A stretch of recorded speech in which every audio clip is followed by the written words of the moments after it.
इसका दुश्मन हमें मालूम पड़ता है। ये नहीं चाहता कि यहाँ कोई आए औरंगाबाद में, तू करत ईता सूर, इसलिए वो इतनी बड़ बड़ की बातें कर रहा है। और देव मुकुंद दास को, और इनने भाव सिंह हाड़ा ने कहा कि मुकुंद दास को हमारे महल के बगल में, हमारी हवेली के बगल में इन्हें रुकाया जाए, हमारी हवेली पास, हमारी हवेली के पास इन्हें रुकने की व्यवस्था की जाए। तब रामदास बोलिया, तब रामदास महंत बोले, इनकी सेवा की हमें आस, वो कहने लगे इनकी सेवा की हमें बहुत तमन्ना है, हम इनकी सेवा करेंगे।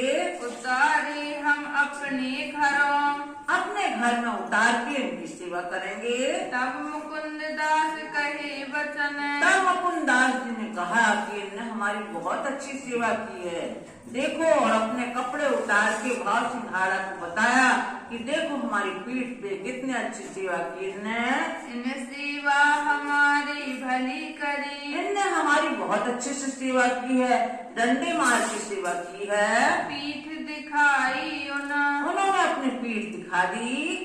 देख पीठ भाव सह को, भाव सिंह ने जब पीठ देखी मुकुंद दास की कि कोई हमारे यहाँ मेहमान आता है भाव यहाँ औरंगाबाद में, उसको ये इस तरह से करते हैं, इस तरह से कष्ट देते हैं, बड़े दुखी हुए वो। बड़ा जो हुआ दुख, उनको बड़ा दुख हुआ कि कोई भी हमसे मिलने आता है उसकी ऐसी गति करते हैं ये। धक्का दे उठाया दज्जाल को, उनको उसी समय उन्होंने धक्का दे करके कहा भागो, हमारी नजरों से भाग जाओ यहाँ से। बुरी गाली दई मुख, और तरह से बुरी गाली देने लगे वो। जो मेरे यहाँ आवत, जो हमारे यहाँ आता है हमसे मिलने के लिए, ताकि ऐसी सेवा करत, इस तरह से सेवा करते हो, मार पीट के उसको बिल्कुल ही अधमरा कर देते हो। निकसो हमारे देश से, तो इसी समय हमारे देश से, औरंगाबाद से निकल जाओ, कहीं और चले जाओ, जाओ देश में तित, किसी और प्रांत में चले जाओ। मुकुंद दास की निशा करी, और मुकुंद दास को संतुष्टि दी, सांत्वना बताई उन्हें कि तुम धीरज रखो, तुम्हारे सब दुख दूर होंगे। कृष्ण पूछे पंडितन, और अब जो पंडित हैं वहाँ, उनके जो राज दरबार में रहते हैं, उन पंडितों से प्रश्न पूछे, करो इनका जवाब, इन प्रश्नों का जवाब करिए आप लोग। होए दिल रोशन, कोई दिल रोशन, दिल रोशन यानी कि जिससे हमें ज्ञान का प्रकाश मिले। आया ना जवाब उनको, आया ना जवाब उनको, उनको जवाब नहीं आया उन पंडितों को जो मुकुंद दास ने प्रश्न पूछे थे। निंदा लगे करने, ये सब मिलकर के निंदा करने लगे। तब भाव से बरजिया, तब भाव सिंह ने मना किया, आवत ना जवाब तुम्हें, आवत ना जवाब तुम्हें, जब तुम्हें जवाब नहीं आता तो क्यों तुम निंदा करते हो।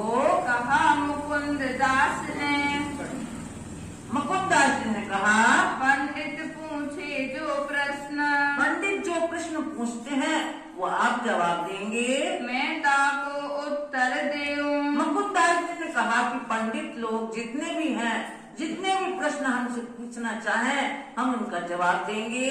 इनका मनाऊं मन, इनके मन को संतुष्ट करूंगा मैं पूछूं जो इनको, और जो हम प्रश्न पूछेंगे वो उनको जवाब देना पड़ेगा। एकता को दे बताए, उसको ये जवाब देंगे। जो हारे दो मिले, जो दोनों में हारेंगे, यानी यदि हम ना बता पाए जवाब तो हमारी हार होगी, और वो ना बता पाएंगे जवाब तो उनकी हार होगी, और जो हारेगा सोपन ही बांध के फिर आए, सो पन्ही बांध करके उसको शहर में घुमाया जाएगा। प्रश्न 80 पंडितों लिखी, अब पंडितों ने 80 प्रश्न तैयार किए मुकुंद दास से पूछने के लिए। 23 मुकुंद दास, और मुकुंद दास ने केवल 23 प्रश्न दिए कि इन 23 प्रश्नों का जवाब हमें चाहिए। 15 दिन की मोहलत दी, और 15 दिन का समय दिया गया कि इन 15 दिन में अच्छे सोच विचार के जवाब देना, क्यों ए होए विश्वास, जिससे इनको विश्वास हो जाए, राजा को भी विश्वास हो जाए भाव सिंह को। इसलिए ये 15 दिन की मोहलत दी। पंडित रोज पावत। और पंडितों की रोजी रोटी बंधी थी, रोज का भत्ता वो मिलता था उन्हें राज दरबार से।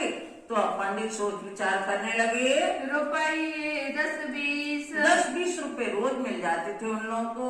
जब उत्तर दोगे प्रश्न का। अब भासिंह हाड़ा ने शर्त रख दी, जब प्रश्नों के जवाब दोगे आप लोग तब हम करें बख्शीश। तब आपको पैसे मिलेंगे, तब हम बख्शीश करेंगे आपको। मुकुंद दास ने उसी दिन मुकुंद दास ने 80 प्रश्नों के जवाब उसी दिन दे दिए प्रश्न खोल किए साफ। और सभी प्रश्नों का एक एक प्रश्न का जवाब दे दिया। दे उत्तर हमारे प्रश्न का। अब हमारे उत्तर जो हमारे केवल 23 प्रश्न हैं, उन प्रश्नों का जवाब दीजिए आप लोग। करो भाव से इंसाफ। भासिंह हाड़ा आप इंसाफ करिए, आप बीच में थे, आपको इंसाफ करना है ये। उत्तर तो आवे नहीं। अरे पंडितों से जवाब तो देते नहीं बनता था उन 23 प्रश्नों का। तब रात को किया विचार। अब रात में सब पंडितों ने मिलकर के विचार विमर्श किया। चले आए मुकुंद दास पे। अब मुकुंद दास के पास आए, कहे हम पर होते हैं मार। अब हम पे मार हो रही है, यानी कि दोहरी मार पड़ रही है। एक तो हमारी बदनामी होगी पूरे शहर में, दूसरा हमारे पैसे नहीं मिल रहे उसी दिन से, तो ये हम पर मार पड़ रही है। जो स्वामी जी यों ही कहा। अब सब पंडित मिलकर कहने लगे मुकुंद दास से कि आपके जो स्वामी हैं कृष्णदास जी, उनने यही आपको शिक्षा दी है कि पंडितों की रोजी रोटी मारो, के रोटी बानो पंडितन। कि सबका रोजगार समाप्त करो, ऐसा आपके गुरु ने शिक्षा दी है। तो हमारा क्या चारा। हमारा तो कोई चारा नहीं, हमसे इन प्रश्नों के जवाब नहीं बन पा रहे हैं। संतोष पकड़े मन। और आप जैसा करेंगे हम उसी में संतुष्ट हो जाएंगे। ना तो हमारा छुटकारा करो। अन्यथा यदि आपको हम लोगों के ऊपर दया आती है तो हमारा छुटकारा करवा दो भाव सिंह से।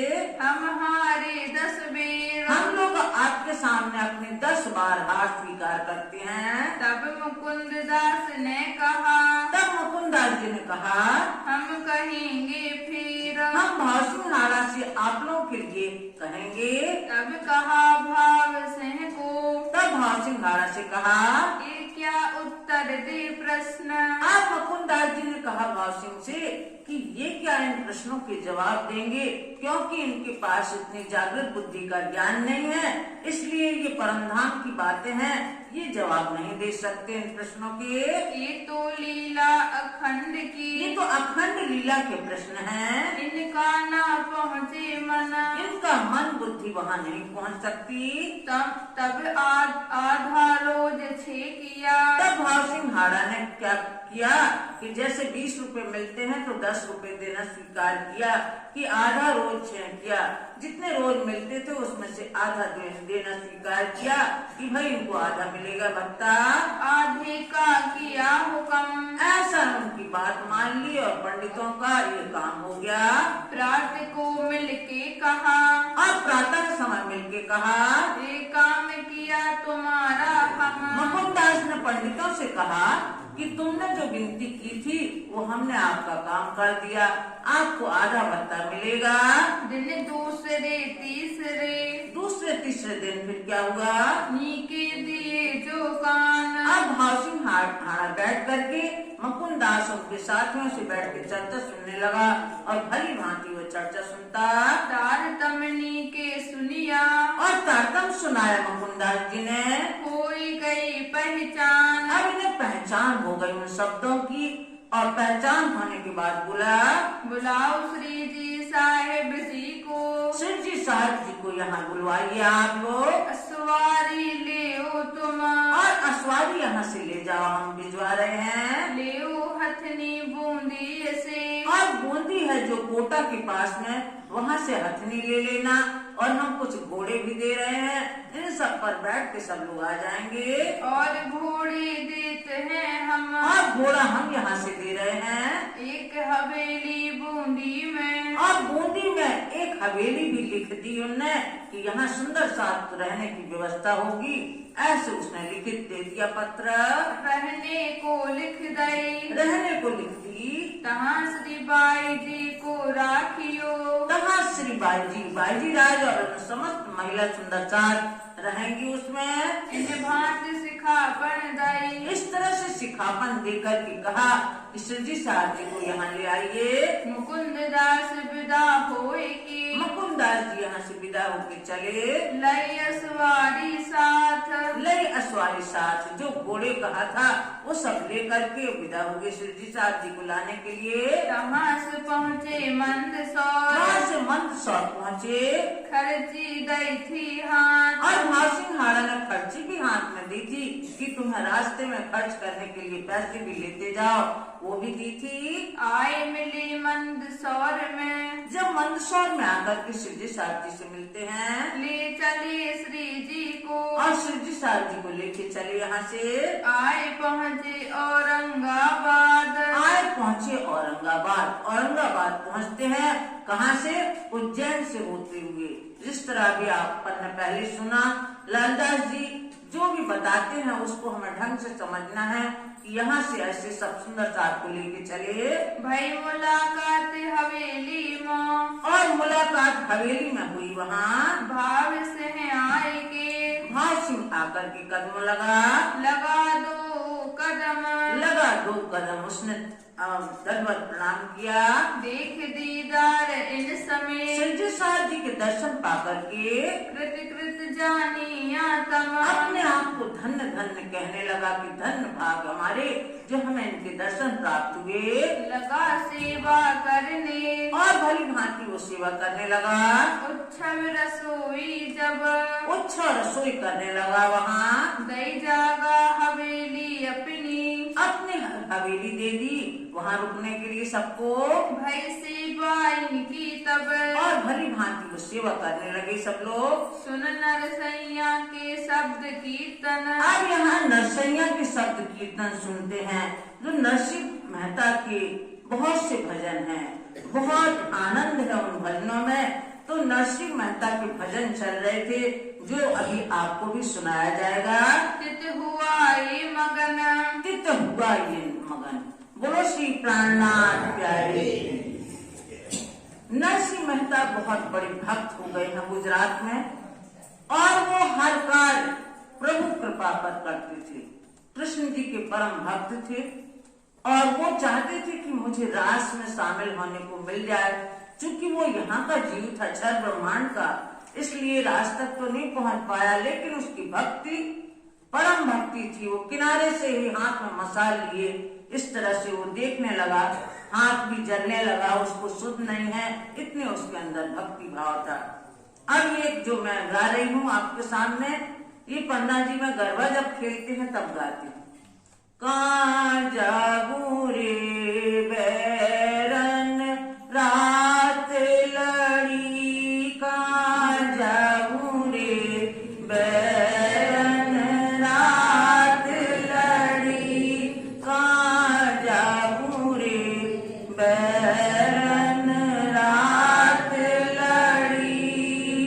मोर मुकुट पीतांबर सोहे, मोर मुकुट पीतांबर सोहे, मोर मुकुट पीतांबर सोहे, मोर मुकुट पीतांबर सोहे। तो कानन कुंडल लड़ी रे लड़ी, वो तो कानन कुंडल लड़ी रे लड़ी, कहाँ जाऊं रे बैरन रात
रहे हैं कि रात्रि है जो ये बैरन के समान हमारा मार्ग अवरुद्ध कर रही है और हमें श्री कृष्ण से मिलने जाना है। ऐसी परिस्थिति है कि घोर अंधकार छाया हुआ है, बादल छाए हुए हैं, वर्षा हो रही है, और लेकिन उनका ध्यान तो कृष्ण जी में है। वो उनके प्रीतम के समान है और उनसे ही उनका नाता है, तो वो सब कुछ भूल भाल के वैसे ही में जाते हैं। तो ये गरबा जो गाया जाता है शरद पूर्णिमा में, सब लोग इसको अच्छे से गाते हैं और खेलते हैं गरबा। ऐसे नरसिंह मेहता की बहुत सी भजन हैं। आप लगा नाचने, आप जब ये भजन सुने नरसिंह मेहता के, कई भजन हैं। मारी हुंडी चुकाओ महाराज रे सांवरी गिरधारी, इस तरह से भी गाते हैं। तो अब यहाँ जो भाव सिंहाड़ा है वो भावावेश में नाचने लगता है। ज्यों करे मोमिना, जो सुंदर साथ नाचते थे गाते थे वैसे ही भाव दिखा के वो भी नाचने लगा। भक्ति भाव जोर रहे, इसका भक्ति भाव प्रबल था। इस तरह से वो भक्ति भाव में ये भूल गया कि मैं यहाँ का राजा हूँ, वो भी नाचने लगा। सेवे परमेश्वर, और श्री साहब जी को परमेश्वर अपना धनी मान करके सेवा करने लगा। सक कछु न आवही, बिल्कुल संदेह रहित होकर, कोई भी शंका नहीं आई उसके मन में, और बड़ी बड़ी भक्ति भावना से सेवा करने लगा। भक्ति भाव ऊपर, भक्ति भाव के ऊपर वो सब कुछ भूल गया और सुंदर साथ की तरह रहने लगा। नित्य अपने अंदर, नित्य अपने अंदर कमरे में श्री जी साहब जी की पधरावनी करता। पधरावत श्री राज, श्री जी साहब जी की पधरावनी करता था। रास लीला के किरंतन, और रास लीला की किरंतन सुनता था सबसे। राजी हुए इनकार, बड़ा प्रसन्न होता था जब रास लीला की किरंतन गाए जाते थे, रास की रामते गाई जाती थी, बड़ा प्रसन्न होता था। जब बात कही कुरान की, जब कुरान की श्री जी साहब जी ने बात उसके सामने रखी, तब इनकी विचार, तब ये विचार करने लगा कि कुरान का जो ज्ञान है तो मुसलमान बहुत अच्छे से समझेंगे, और कुरान का ज्ञान जो हमारे यहाँ अधिकारी हैं उनको भी समझना चाहिए। जो पठान है, मुसलमान है, वो समझ जाए तो औरंगजेब बादशाह जागेगा। ये शाहिदी क्यों पावही, ये शांति क्यों पा रही? जो ये साक्षियां हैं कुरान में हमारे घर की, सब लोग कैसे विश्वास करेंगे इस पे? इनका करो करार, इनका करो करार, ये सबको विश्वास दिलाइए आप अपनी वाणी से।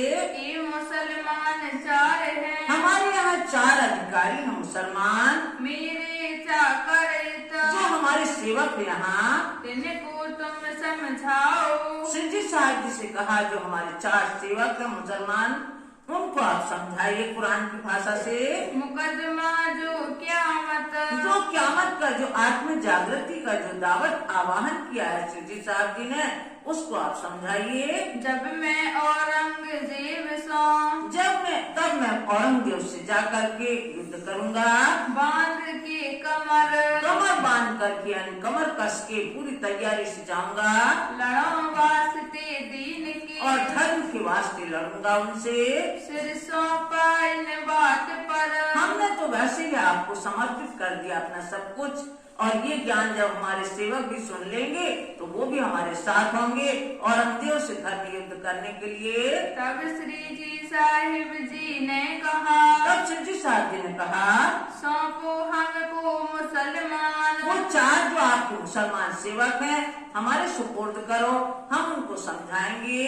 इनको हम समझावही, उनको हम समझाएंगे, बेलियावे ईमान, वो अवश्य विश्वास लाएंगे वाणी पर। वे कहें तुमको तहकीक, और निश्चय ही आपको भी समझाएंगे, इसमें कोई संदेह नहीं है। तुम्हारा इस्लाम, तुम्हारा जो धर्म है इस्लाम धर्म, वो सब बातें आपको समझ में आने लगेंगी। कुरान तरफ तुम्हारे, और उनको हम ये भी बताएंगे कि कुरान की तरफ है जो तुम कमर बांधो दीन के और काम, जब हम कुरान से उन्हें बिल्कुल संतुष्ट कर देंगे समझा करके, तब तुम लोग कमर कस लेना। ये बात मानी भाव सहने, ये बात भाव सिंहाड़ा में मान ली। मेरे मन बर हक, हमें पक्का विश्वास है कि आप जैसा कह रहे हैं वैसे ही होगा। तुम इन पर मेहनत करो। आप इन 4 सेवकों पर आप मेहनत करें, उनको अपनी वाणी के द्वारा समझाएं। ये बात बड़ी बुजुर्ग, ये कार्य बहुत महत्वपूर्ण का होगा। ये तहकीक कर उठे, ये पक्का करके निश्चय करके उठे। होने लगे चर्चा तिन से। अब ये चर्चा होने लगी उन 4 साथियों के साथ में। नित्य आवे 2 वक्त, अब दोनों समय सुबह और शाम वो 4 मुसलमान आने लगे समझने के लिए। रहे इन काम में, बस इसी काम में लग गए। इन समय भट्ट भवानी। अब यहाँ क्या हुआ कि भवानी भट्ट जो कि उदयपुर में जागा था, शिव जी साहब जी के कदमों में आया था, वहाँ सुंदर साथ बना था, वो हाल पूछते पूछते औरंगाबाद भी आ गया।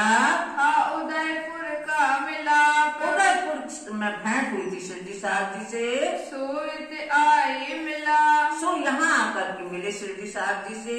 थी भवानी प्रसन्न आप, इनके ऊपर एक देवी की कृपा थी, देवी आती थी इनके ऊपर। बुध गीता बुध स्रोत, अब ये बुद्ध गीता बुद्ध स्रोत दक्षिण से लेके आए थे। ये आया दक्षिण से। ये दक्षिण से बुद्ध गीता और बुद्ध स्रोत लेके आए थे, जिसमें ब्रज लीला और रास लीला का वर्णन है। इन समय मुजरा किया, इन समय मुजरा किया, दर्शन किए सुख पाया इनमें। और उन्हें बड़ा आनंद प्राप्ति हुई। नित्य चर्चा में बांचने, अब यहाँ भवानी भट्ट रोज चर्चा में बांचने का काम करते हैं। आवे करन दीदार, शिव जी साहब जी के दर्शन करने आते हैं। कछुक पहचान तारतम की, कुछ कुछ इन्हें तारतम की पहचान होने लगी। दई धनी निर्धार, दई धनी निर्धार, शिव जी साहब जी ने इन्हें ऐसी शक्ति दी कि समझने लगे तारतम के रहस्य को। इन समय अव्वल खान,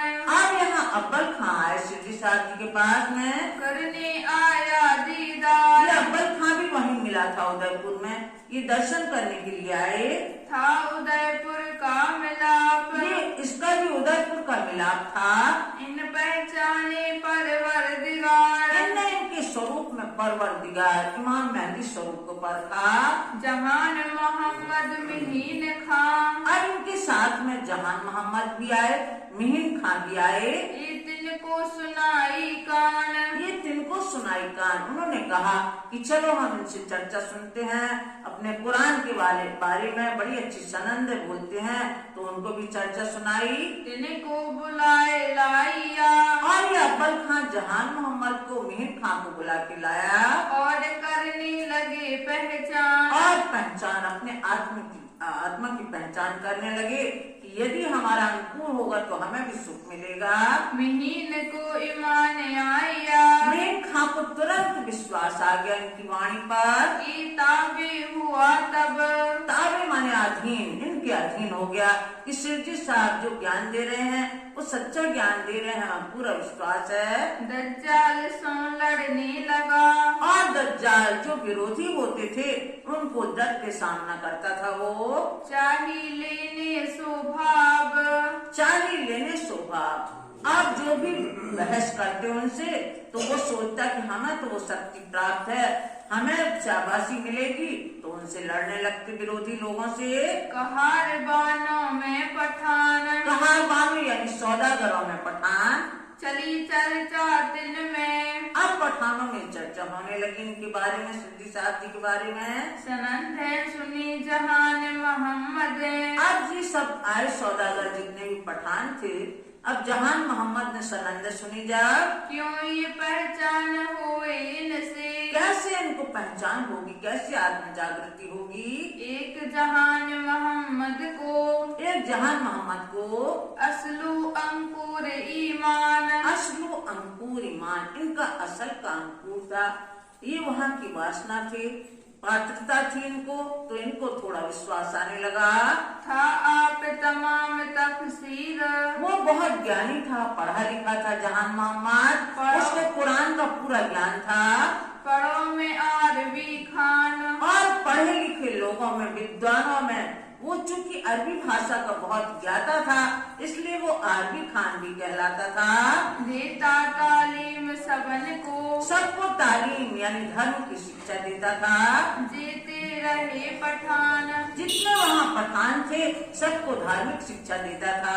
किन किन सुनी हकीकत, और कई पठानों ने हकीकत सुनी कि ये जो आए हुए हैं हम महात्मा, उनके पास ये वाणी सुनने जाते हैं। जहान मोहम्मद जिसने हम लोगों को पढ़ाया वो उनके कदम में लग गए हैं, उन्हीं की बातें सुनते हैं। कहे बुरा भला अनुमान, आपने अनुमान से बुरा भला कहने लग गए लोग बाप कि अरे इतने ज्ञानी होकर के, गुरु होकर के और उन महात्मा के चरणों में लग गए हैं, उनकी वाणी सुनने लगे तो सब लोग अनुमान से भला बुरा कहने लगे।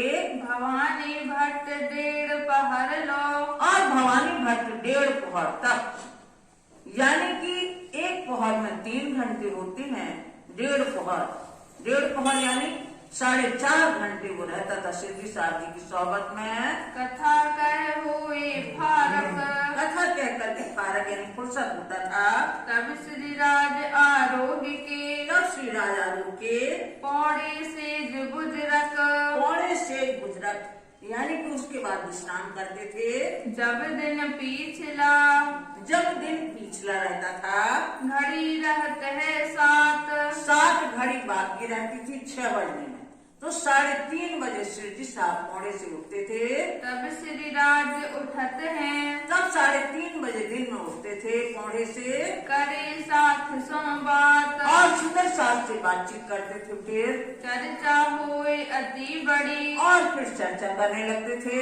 हुआ श्रृंगार का वक्त, और फिर श्रृंगार का वर्णन करते हैं।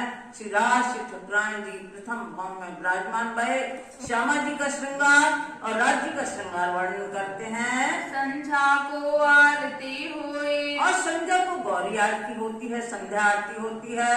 सब साथ खड़ा देखत, सब सुंदर साथ खड़े होकर के जो सिद्धि साहब जी की आरती होती है वो सब देखते हैं। एक तरफ लालदास, एक तरफ लालदास खड़े होते हैं, दूजी भवानी भट्ट, दूसरी तरफ भवानी भट्ट खड़े होते हैं। चर्चा पुराण भागवत की, अब यहाँ दोनों चर्चा होती थी। पुराण को संभालते थे लालदास जी और भागवत को संभालते थे भवानी भट्ट, तो यहाँ दोनों की चर्चा होती थी। होत है लटपट, लटपट मिली जुली चर्चा होती है। श्री राज करत है मायने, सिद्धि साहब उन शब्दों के मायने करते हैं, अर्थ करते जाते हैं जो इन लोगों से नहीं बनते। सुनने वाला साथ, और सुनने वाले सुंदर साथ हैं। कोई सवाल करत है, और कोई बीच में यदि प्रश्न करता है तो कोई बानी लेवे हाथ, कोई वाणी हाथ में लिए हुए हैं। अव्वल खान ले आया, अव्वल खान इसी समय लेके आए अपने साथियों को, जहान मोहम्मद को, जहान मोहम्मद को लेके आए। चर्चा सुनी मास 2 लो, ये जहान मोहम्मद ने 2 महीने सिद्धि साहब जी से चर्चा सुनी। घायल भया 3 मों, घायल ने बहुत प्रभावित हुआ चर्चा सुन करके, पर था अर्ध पक्का, लेकिन अभी पूर्णतः पक्का नहीं हुआ था, वो पूर्णतः सुंदर साथ नहीं बना था। सुन लीला फिरी सूरत, और लीला अखंड धाम की लीला सुनती थी